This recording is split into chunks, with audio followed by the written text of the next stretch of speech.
गोली मारने के बाद महिला को कहती है कि हमें भी मार दो, तो कहता है कि नहीं, तुम्हें नहीं मारेंगे, तुम जाके अपनी सरकार को बताना। मतलब इन्हें पता है कि ये सरकार को बात बताया जाएगा। दूसरी बात, जाति धर्म पूछा गया, हिंदू हो कि नहीं, कलमा पढ़ो। और उसके बाद कोई लोग कह रहे हैं कि आतंकवादी का धर्म नहीं होता है। कलमा कौन धर्म का आदमी पढ़ाता है जी? हाँ, इतनों में आंख नहीं खुल रहा है। यहाँ पे एकदम शर्म लिहाज घोल के पी गए हैं, किसी के सामने निहत्थे को मार दिए हैं। इससे कश्मीर में जो सबसे बड़ी समस्या आएगी, हम लोगों को जब धारा 370 हटा था तो 5 साल लग गए ये चीजों को नॉर्मल पटरी पे लाते हुए। उसको 5 मिनट में सब रौंद के चला गया। साहब कौन पर्यटक वहां जाएगा? पर्यटक जिनके पास ज्यादा पैसे होते हैं वही लोग। गरीब आदमी का मतलब पर्यटन मतलब कौन सी होता है? ननिहाल चल जाता है, पर्यटन मतलब हो गया नानी के घर घूम लिया, हो गया पर्यटन हो गया है। लेकिन ये लोग जो जा रहे थे भारत के अन्य हिस्सों से, अभी उन पे क्या बीतेगी? पूरा मनोबल तोड़ के रख दिया। ये सब अपने मंसूबे में कामयाब हो रहे हैं। इससे क्या होगा बताइए? पहलगांव में ना कोई फैक्ट्री है, ना कोई इंडस्ट्री है, कुछ है ही नहीं है। पर्यटन से ही इनकम होता है। तो इन लोग की इनकम डूबेगी। जब इनकम डूबेगी गरीबी आएगी, गरीबी आएगी अनएम्प्लॉयमेंट बढ़ेगा। और यही पाकिस्तान चाहता है कि कश्मीर में भयानक गरीबी आए, क्योंकि जब गरीबी आ जाती है, इंसान के पास एकदम गरीबी आ जाएगी, तो फिर इंसान देखता है कि हमारा पेट कैसे भरेगा। अब यही पाकिस्तानी उन्हें हथियार थमाते हैं सब। तो एक और वो दिखाते हैं सर, देखो कश्मीरी तुम्हारे साथ है। आज कश्मीर वाले देखो तुम्हारे साथ कौन खड़ा है। अपने आप से पूछ के देखो ना कश्मीर वालों, कि अगर पाकिस्तान हमारे कश्मीर के पीछे नहीं पड़ा रहता, तो आज जिस तरह गोवा डेवलप है, आज इस तरह सिंगापुर डेवलप है, ठीक उसी तरह से जम्मू कश्मीर भी डेवलप रहता। तो जम्मू कश्मीर के लोगों तुम्हारे लिए सबसे ज्यादा खतरनाक है तो ये पाकिस्तानी है। और बिना लोकल के सपोर्ट के, बिना लोकल के चढ़ावे पे इतना बड़ा तो कोई हमला नहीं कर सकता है। तो खुफिया एजेंसी को भी इन लोकलों को भी खोजना पड़ेगा, वहां पे कौन कौन साथ दिया, क्योंकि वहीं कोई ना कोई होगा जो इतने बड़े घटना को, साजिश को, उन आतंकवादियों को ये रास्ता दिखाया होगा। वहां के लोकल लोगों की तो नौकरी चली गई, सब कुछ गया। अरे तुम्हारी नौकरी गई, इधर लोगों की जान चल गई। नौकरी बड़ा होता है कि जान बड़ा होता है जी? किसी भी इंसान का, परिवार का कोई सदस्य चला गया, लेकिन ओवरऑल एक देश की क्षति हो रही है। पूरी देश, पूरी दुनिया इस पे क्या करेगी? दुनिया को क्या करना है वो तो देखेगी कि भारत एक अनस्टेबल है। कश्मीर के मुद्दा को दोबारा वो पाकिस्तान ऊपर की ओर बढ़ा रहा है। अभी भारत सरकार को इस पे सख्त एक्शन लेना चाहिए। पाकिस्तानी जो भारत में इलाज कराने आ रहे हैं सबका वीजा रद्द कर देना चाहिए। भारत सरकार ने सार्क का वीजा रद्द किया है, जो बिजनेस के लिए आते हैं। कोई भी पाकिस्तानी को, चाहे हार्ट ट्रांसप्लांट हो, चाहे किडनी ट्रांसप्लांट हो, इंडिया में आने ही नहीं देना चाहिए, क्योंकि इंडिया में इलाज बहुत सस्ता होता है। आते हैं चेन्नई, आते हैं मुंबई, दिल्ली, इलाज करा के चले जाते हैं। बाहर में जाओ, सोच रहे तो नहीं, मरो वहीं पे जहां जाना है तुमको। एकदम कोई वीजा उजा, कोई इंसानियत मरौवत नहीं करना चाहिए। यहाँ पे एयर स्पेस तो हम लोग का बंद ही है। पाकिस्तान का एयर स्पेस की वजह से पाकिस्तान को बहुत घाटा लग रहा है, लेकिन भिखमंगों को क्या चाहिए? जीने के लिए तो कैसे भी जी लेंगे। सिंधु जल समझौता 1960 के तहत हम लोग सिंधु नदी तंत्र के 80% जल छोड़ देते थे। भारत ने अभी समझौते को सस्पेंड किया है। सस्पेंड करने से फायदा यह है कि हम लोग कभी जब मन तब सस्पेंड कर देंगे, जब भी इस तरह की घटना होगी। लेकिन सिंधु जल समझौते को सस्पेंड कर देना कोई इलाज नहीं है, क्योंकि इसके पानी को हम डाइवर्ट करके लेके कहां जाएंगे? इसके लिए हमें नया बांध बनाने की जरूरत है। तो बहुत सारे बांध, जब तक ये समझौता सस्पेंड है, बांध बना देना चाहिए और पाकिस्तान के पूरे पानी को रोक लेना चाहिए। और गर्मी के दिन में पूरा पानी रोक ले, और जब बरसात का समय आएगा तो पाकिस्तान तब तक तो गर्मी में पूरा जल चुका रहेगा। बरसात के समय आएगा जब पूरा लबालब होगा तो बांध खोल दे। एगो सुखा के मारो, फिर दहवा के मार दो। यहाँ पे दोनों करना पड़ेगा। इंसानियत को लांग दिया है पाकिस्तान ने। देखिए, राक्षसों के साथ राक्षस जैसा ही व्यवहार करना पड़ेगा। और दूसरी भैया, हमारे खुफिया एजेंसी वाले लोग, चाहे आईबी हो, रॉ हो, सीबीआई हो, एनआईए हो, कुछ तो करो भाई। हमेशा पुलवामा हुआ, तुम लोग को क्या कैसे बोले यार? कैसे? अभी देख रहे थे बलूचिस्तान में हुआ था, एक नॉर्मल आदमी समझ रहा था उसका रिटिलेशन होगा। ये क्या इंटेलिजेंस आता है हम लोग का? पुलवामा हो जाता है, संसद पर अटैक हो जाता है, ताज होटल पे हमला हो जाता है, अमृतसर पे हो जाता है, पठानकोट पे हो जाता है, क्या हो रहा है? उरी पे अटैक हो जाता है। अरे कभी तो पहले इंटेलिजेंस लाया जाए। हम मानते हैं कि इंटेलिजेंस बहुत लाते हैं आप लोग, लेकिन थोड़ा और एक्टिव होने की जरूरत है। मोसाद की तरह होना चाहिए, सीआईए की तरह होना चाहिए, चाइना की एजेंसी की तरह होना चाहिए। वहां और जरूरत है इस चीजों को। भारत सरकार को इस पे और संजीदगी से कदम उठाना चाहिए। और इस हमले के बाद केंद्र सरकार एगो सर्जिकल स्ट्राइक करेगी। देखो, सर्जिकल स्ट्राइक जरूरी है, लेकिन सर्जिकल की स्ट्राइक कोई इलाज नहीं है। सर्जिकल स्ट्राइक हमेशा सेना करते रहती है। 50 गो आतंकवादी मार देंगे तो क्या वो भरपाई हो जाएगा? हमारे 28 मासूम लोग मारे गए, इसकी भरपाई 50 गो सैनिक। 50 गो मतलब क्या होता है? पाकिस्तानी एगो मिलकर 50 गो जन्म दे देगा। एगो पाकिस्तानी 4 गो बियाह करेगा। 1 2 3 4, 4 गो बियाह करेगा एगो पाकिस्तानी। एगो से 15 गो पैदा करेगा, 15 चौको 60, एगो से मिलकर 60 गो जन्मा देगा। जन्म लेने में क्या जाता है? सुअर भी एक साथ 16 को जन्म दे देता है। इन चोटों को क्या जाता है, आप क्या लगता है सर्जिकल स्ट्राइक से इलाज हो जाएगा? नहीं, सर्जिकल स्ट्राइक इनका इलाज नहीं, इनका ठोस इलाज करना पड़ेगा।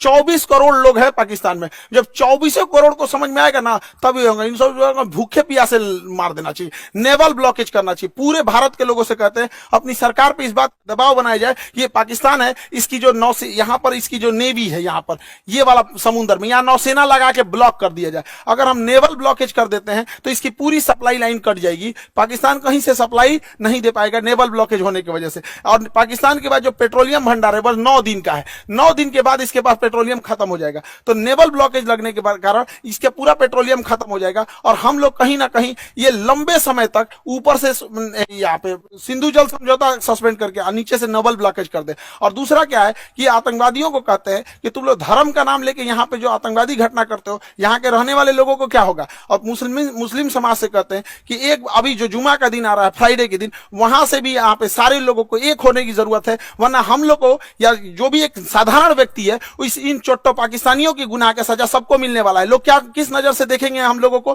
क्या तरीका है यहाँ पर? तो हम लोगों को भी खड़े होने की जरूरत है। जब इजराइल में हुआ था, इजराइल में गाजा में जो हुआ था, छोटे बच्चे को मारा गया था, वो भी गलत था। यहाँ जो हुआ ये भी गलत है, उसके लिए खड़े हुए थे तो इसके लिए भी खड़े होना पड़ेगा यहाँ, तब देश होगा। वरना कितना बुरा कलंक पोत के चला गया है पाकिस्तान के। 2 लौंडे आए सब यहाँ गोली चला के चले गए, बनी बनाई इज्जत मिट्टी में मिल जाती है। एक अब्दुल कलाम होता है, एक वीर अब्दुल हमीद होता है, और यहाँ डेली 2-4 को निकल के इस तरह कश्मीर में घटना करेंगे, सब किस नजर से देखा जाएगा? हम लोग का रेपुटेशन कहां जाएगा? इसलिए एक सामूहिक जिम्मेदारी बनती है कि इसे कंडेम किया जाए, इसकी घोर निंदा किया जाए यहाँ चीजों को सामूहिक तौर पर। और पूरे भारत के लोगों से कहते हैं, चाहे हम तो अपने शिक्षा जगत में है, तो हम तो अपने शिक्षा जगत से हर एक टीचर से भी ये उम्मीद करते हैं, उनसे भी आह्वान करते हैं कि अपनी सरकार पर इस बात का दबाव बनाया जाए कि यहां से नेवल ब्लॉकेज होगा यहां से, ताकि यहां से कोई भी पाकिस्तानी शिप अंदर नहीं जा सकता है, ताकि 9 दिन के अंदर इसका पेट्रोलियम खत्म हो जाए। और ऊपर से सिंधु जल समझौता सस्पेंड कर देना चाहिए ताकि कोई पानी ना जा पाए और गेहूं की धान की फसलें ना बोल पाए। और बरसात के समय इसे छोड़ दो, इधर दहवा के मार दो, इधर बंद करके मार दो,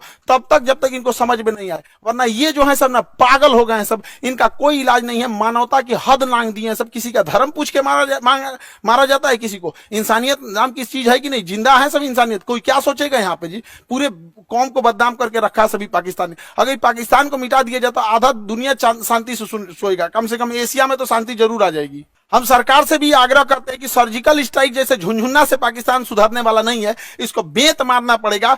नेवल ब्लॉकेज कीजिए। याद कीजिए 1999 कारगिल के टाइम पे जब नौसेना ने ब्लॉक कर दिया था, तब पाकिस्तान पीछे हटा था, क्योंकि उसकी पूरी राशन सप्लाई और विदेशी व्यापार बंद हो गया था। अर्थव्यवस्था तोड़ना पड़ेगा पूरी तरह से पाकिस्तान का। हम सारे अपने शिक्षक समाज से भी कहते हैं और सारे विद्यार्थियों से भी कहते हैं और देश से भी लोगों से कहते हैं कि इसमें चाहे ट्विटर हो चाहे जैसे भी हो, हैशटैग हम लोग को ले आना पड़ेगा, hashtag naval blockage for Pakistan. ये कुछ ना कुछ करना पड़ेगा ताकि सरकार सर्जिकल स्ट्राइक से नहीं, क्योंकि सर्जिकल स्ट्राइक से सुनने वाला नहीं है। एक बढ़िया से लड़ाई चाहिए होता है, तब उसको अगर वो चाहिए तो उसको दे दिया जाएगा। इसमें हम लोग पीछे नहीं पड़ेंगे। हम तो कहते हैं पहले नेवल ब्लॉकेज करके 1 महीना छोड़ दो, जितना राशन पानी है सब खत्म हो जाए, 1 महीना में फ्यूल वगैरह सब खत्म हो जाए, तब उसके बाद अगला हमला करना चाहिए। इसके जितना बिजली घर है और पुल है रेलवे का तोड़ दो, उसके बाद आधा पंगु हो जाएगा पाकिस्तान यहाँ पे। तो ये छोटे मोटे लड़ाई से नहीं सुलझने वाला है। हम लोग को एक कड़ा एक्शन लेना पड़ेगा, वरना आए दिन इस तरह की घटनाएं होती रहेंगी। कश्मीर को तबाह करके रख दिया। हमारा पूरा एक पर्यटन का व्यापार था। स्विट्जरलैंड कोई क्यों जाता जब कश्मीर इतना बेहतरीन था?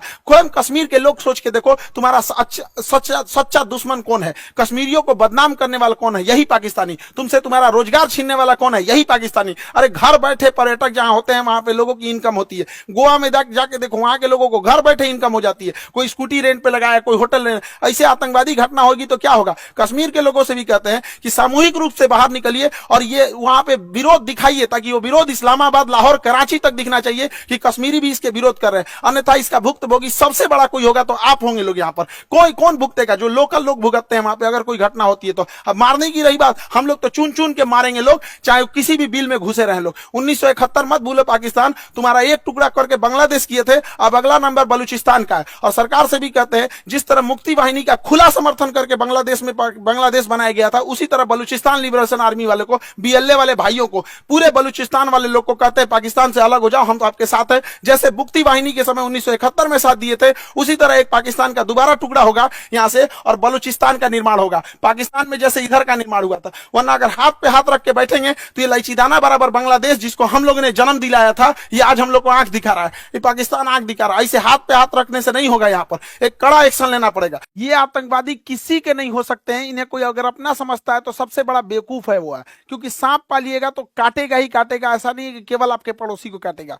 जब ये पहलगांव में ये घटना हो रही थी तो उस समय सैयद आबिद नाम का एक घोड़ा चलाने वाला व्यक्ति, एक कितना ही पैसा कमाता होगा घोड़ा चलाने, इसकी बहन रोक रही थी कि आप मत जाओ, लेकिन ये बेचारा गया वहां पे। और जब आतंकवादियों ने लोगों पे गोलियां चलाने लगी, इतना बहादुर ये अपना घोड़ा छोड़कर आतंकवादियों से हथियार छीन लिया, कहा कि ये हमारे कश्मीर के मेहमान, इन पे गोली मत चलाओ, हथियार छीन लिया। एक सैनिक न होने के बावजूद इसको इतना हिम्मत था, छीन लिया, लेकिन दूसरे आतंकवादी ने इसे भी गोली मार दिया। आज बेचारे का पूरा परिवार, इस बूढ़ी माँ, इस बूढ़े पिता से क्या पूछेगा। पिता से जब मीडिया ने पूछा आप क्या कहना चाहेंगे, तो कहते कि बेटा चला गया, क्या कहेंगे, बेगुनाह था, बेगुनाह मारा गया। यहाँ पे सरकार से भी कहते हैं कि जितने लोग की इसमें शहीद हुए हैं उन लोगों को भी आर्थिक मदद और कुछ ना कुछ इनके अस्थायी जीवन के लिए कुछ किया जाए, ताकि उन्हें एक श्रद्धांजलि दी जा सके। यहाँ पर मुसीबत की घड़ी में हम सब देशवासी एक दूसरे के साथ हैं। उम्मीद करते हैं हम सब एक साथ मिलकर अपनी सरकार का साथ देंगे। सारी राजनीति खत्म, यहाँ पे सब एक होने चाहिए और इसका मुंह तोड़ जवाब देना चाहिए। और हम किस मुंह से कहें, किस भाव से कहें,